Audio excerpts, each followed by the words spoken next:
Benim vatandaşıma hiçbir zaman devlet nerede dedirtmeyeceksiniz. İhtiyacı olan vatandaşın gelip sizi bulmasını da beklemeyeceksiniz.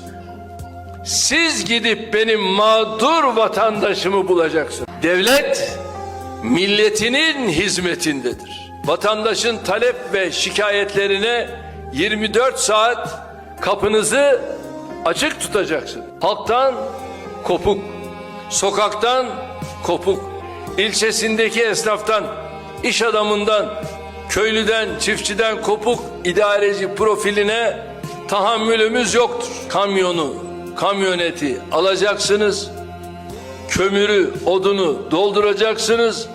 Nerede kömürü olmayan var, odunu olmayan var, onlara bunu siz bizzat götüreceksiniz. Deyirlər bəzi hallarda ki, belki biraz yavaşlayaq. Çünkü çok bir süratle gidecek qabağa.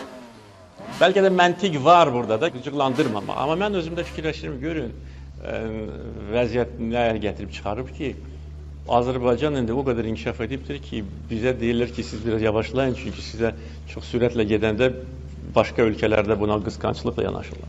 Bizim üstünlüğümüz tabii ki ondadır ki təbii sərvətlərimiz var. O sərvətlərdən bütün ülkeler səmərəli şəkildə istifadə edir. Əlbəttə ki, yox.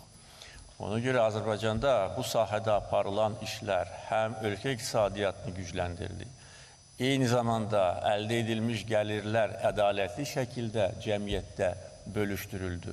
Ən həssas qruplar bu imkanlardan ilk növbədə faydalandılar. O cümlədən keçmiş məcburi köçkünlər. Diktatörün qazini öldürürlər. Heç tad istəmirəm, and olsun anamın doğruna. Heç tad istəmirəm, məni gəl sağat deyirəm. Mənim 31 yaşım var, mən səninlə gəzəndə döyüşə getməyən oğlanlar mənə gülür.